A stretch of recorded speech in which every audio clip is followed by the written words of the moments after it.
춘천의 대표 상권인 춘천 지하상가의 상권 침체가 이어지고 있는 가운데 춘천시가 빈 점포를 활용해 문화공간으로 새 단장을 하고 있습니다. 상가도 점차 활기를 되찾고 있습니다. 유네스코 인류 무형 문화유산이자 국가 무형 문화재인 강릉 단오제가 개막했습니다. 8일 동안 각종 공연과 문화예술 행사가 펼쳐지고 전국 최대 규모의 난장이 열려 축제의 열기를 더하고 있습니다. 아프리카 돼지열병과 코로나19 확산으로 지난 2019년부터 관람이 중단됐던 철원 제2땅굴과 월정리역을 잇는 DMZ 평화관광코스가 21일부터 정상 운영됩니다.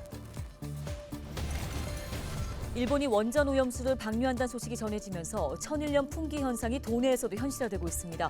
가격은 급등하고 물건을 찾기도 힘든 상황인데요. 관련 소식 신문 브리핑에서 전해드립니다.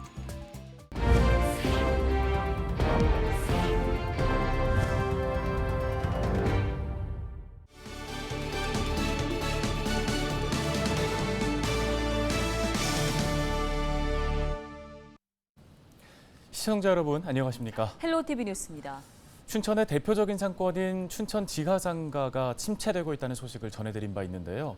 손님이 줄면서 빈 점포까지 늘어 상가 분위기가 을씨년스럽기까지 했습니다. 네, 그런데 이렇게 텅 빈 채 방치돼 있던 점포들이 문화 공간으로 재장당되면서 조금씩 활기를 되찾고 있는데요. 정승환 기자가 취재했습니다. 음악 소리에 맞춰 신나게 춤을 추고 목청껏 노래를 불러봅니다. 방과후 학생들이 문화예술 활동을 위해 춘천 지하상가에 모였습니다.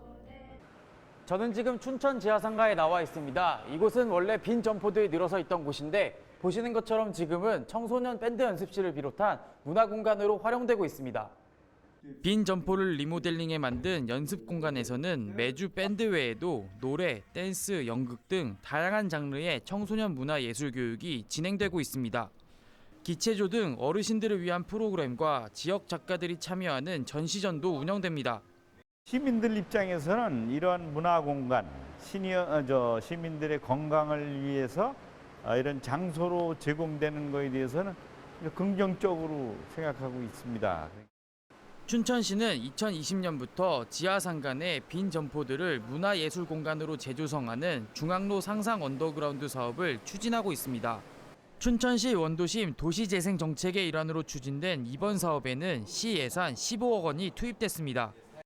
춘천 지하도 상가를 환경도 개선하고 또 새로운 사람이 들어와서 작가라든지 청년들이라든지 청소년들이 들어와서 이 지역의 분위기도 개선시키고 해서 이 지역의 상권을 활성화시켜야 되겠다 하는 사람들로 북적였던 과거와는 비교할 수 없지만 빈 점포들이 새로운 공간으로 채워지면서 우울했던 상가 분위기도 조금씩 활기를 띠고 있습니다. 문화예술 공간이 들어서면서 상가를 찾는 사람도 늘었습니다. 청소년 문화공간이나 이런 쪽은 청소년들이 일단은 지하상가로 유입이 되면 그 공연이 끝나고 지하상가를 조금 머물다 갈 수 있는 부분이 있는 거고 문화공간으로 탈바꿈되고 있고 또 지하상가에도 도움이 되고 있는 상황입니다.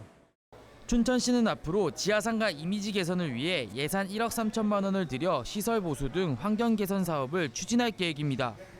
최근 마스크 전면 해제로 완전한 일상 회복이 이뤄진 가운데 상인들도 다시 미소를 되찾을 수 있을지 주목됩니다.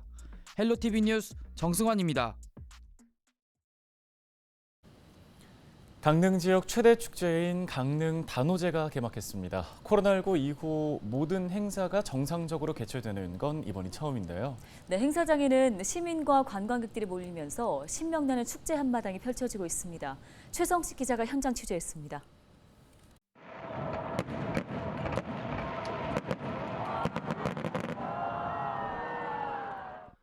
(2023) 강릉 단오제가 강릉 남대천 일대에서 개막했습니다. 일꾼들이 농사일을 하며 부르던 강릉 지역 민요인 학산 오독대기. 국내에서 유일하게 가면을 쓰고 말없이 몸짓으로만 이야기를 풀어가는 강릉 관노 가면극. 이 모두 유네스코 인류 무형문화유산이자 국가 무형문화재로 지정된 강릉 단오제 연희들입니다.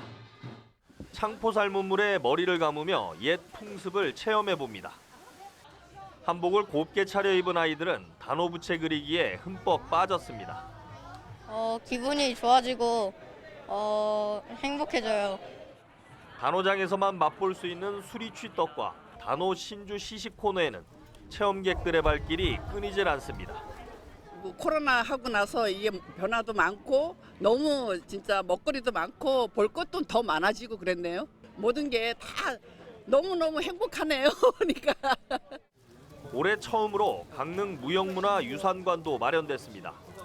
방자수저부터 불교 목조각, 한과 자수까지 강릉 지역 전통문화 장인들의 작품을 만나볼 수 있습니다. 저희는 이제 처음서부터 끝까지 이제 기계식을 접목을 하지는 않고 전통 방식으로 우리 옛날 선조들이 해왔던 그 방식을 그대로 고수하고 있습니다. 단오장에서는 지정문화재 행사와 시민 참여 한마당, 민속놀이 등 무려 60개가 넘는 프로그램이 펼쳐집니다. 특히 올해는 강릉 단오제의 핵심인 단오재단을 행사장 중앙으로 옮겨 시민과 관광객들이 단오재래와 단오굿을 좀 더 쉽게 관람할 수 있도록 했습니다. 인도네시아와 일본, 인도예술단 등 국외 초청 공연도 관람할 수 있습니다. 전국 최대 규모라는 난장도 빼놓을 수 없는 강릉 단오제만의 매력입니다. 단오제의 주제를 단오 보호화설을 통해서 시민들의 안녕과 또 풍요를 기원하는 그런 의미를 담아서 강원도 특별자치도가 또 출범하면서 이런 그 기운을 모든 우리 시민들과 도민 또 나아가서 온 국민이 함께하는 그런 멋진 축제로 만들기에 준비를 했습니다. 국사성왕신과 여성왕신의 위패를 단오재단으로 모시는 영신행차와 강릉 지역 읍면동별로 특색을 담아 직접 참여하는 신통대길 길놀이는 20일 오후 6시부터 강릉 시가지에서 신명나게 펼쳐집니다. 헬로티비 뉴스 최성식입니다. 다음 소식입니다. 철원 제2땅굴이 3년 9개월 만에 개방합니다. 철원구는 21일부터 제2땅굴과 평화전망대, 월정리역을 잇는 DMZ 평화관광 코스를 정상적으로 운영한다고 밝혔습니다. 철원구는 아프리카 돼지열병과 코로나19의 확산을 방지하기 위해 2019년부터 제2땅굴 관람을 중단한 바 있습니다. 19일 오전 10시쯤 양구군 공리터널에서 승용차와 승합차 등 차량 5대가 추돌하는 사고가 발생했습니다.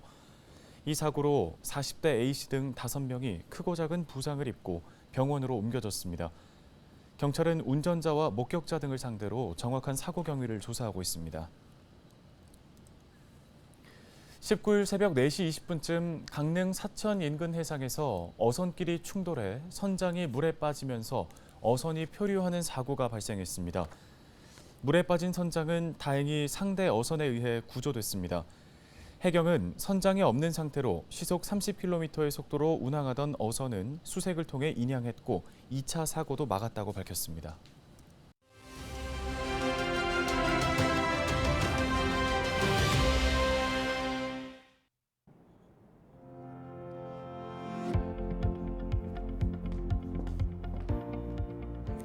한 줄에 1,000원밖에 하지 않던 김밥, 단골 외식 메뉴로 꼽히는 저렴했던 삼겹살까지 대표적인 서민 음식의 이 가격은 이제 어디서도 찾아보기 힘듭니다. 요즘 밖에서 밥 한 끼 먹으려고 해도 10,000원은 들고 나가야죠. 한국소비자원이 외식 물가 통계를 위해 8개 품목을 조사해봤는데요. 그런데 이 중 절반 이상이 서울 기준으로 한 끼에 10,000원을 넘는 것으로 나타났습니다. 삼겹살이 200g에 19,150원으로 20,000원에 육박했고요. 삼계탕과 냉면, 비빔밥도 모두 10,000원짜리 한 장으로는 모자랍니다. 다른 음식들도 살펴보면 칼국수와 김치찌개 백반도 8,000원대, 짜장면 7,000원, 김밥은 3,000원을 넘었습니다. 5년 전과 비교해보면 상승률은 더 크게 체감됩니다. 짜장면과 김밥은 40% 이상이나 올랐습니다. 한국소비자원은 외식 물가 상승 추세가 당분간 계속될 것으로 내다봤는데요. 러시아와 우크라이나 전쟁 탓에 세계적으로 곡물 가격이 상승했고 가스와 전기요금 등 물가가 전반적으로 오른 이유입니다. 이러다 또 5년 뒤면 김밥 10,000원 시대가 올지도 모르겠습니다. 지금까지 데일리 브리핑이었습니다.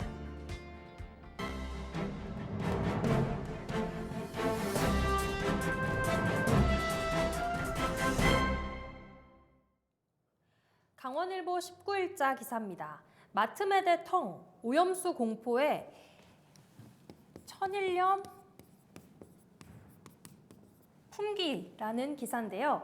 일본의 원전 오염수 방류 결정에 천일염 품귀 현상이 강원도에도 번지고 있습니다.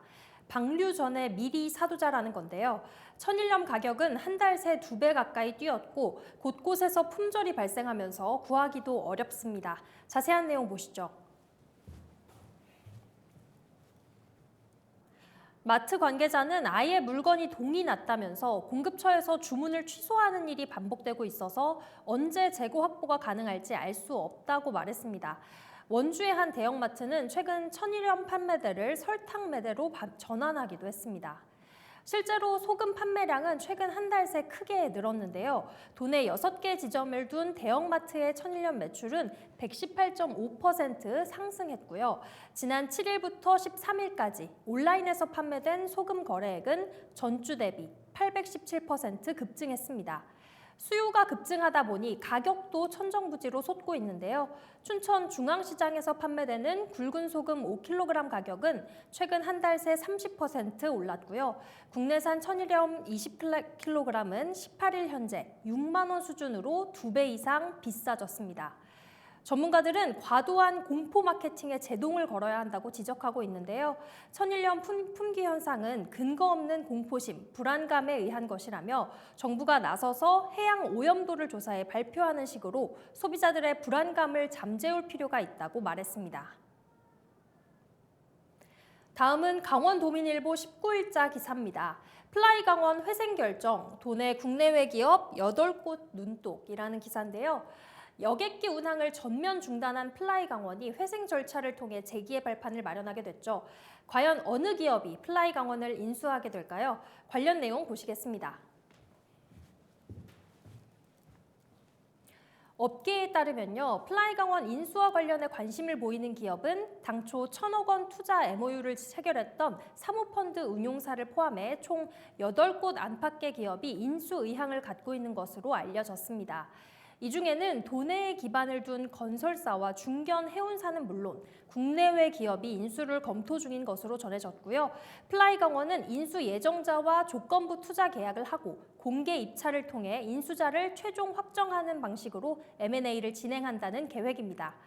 만약 인수 기업만 조기에 낙점된다면 양양공항의 하늘길은 7월 중순부터 다시 열릴 수 있을 것이라는 전망이 나오고 있습니다. 지금까지 신문 브리핑이었습니다.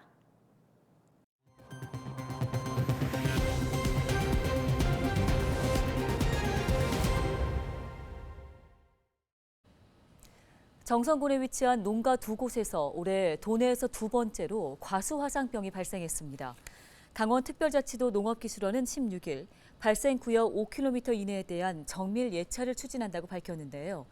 정선군은 259헥타르에 달하는 도내 가장 넓은 사과 재배 면적을 보유하고 있고 그동안 미발생 지역이었지만 이번에 처음으로 발생했습니다.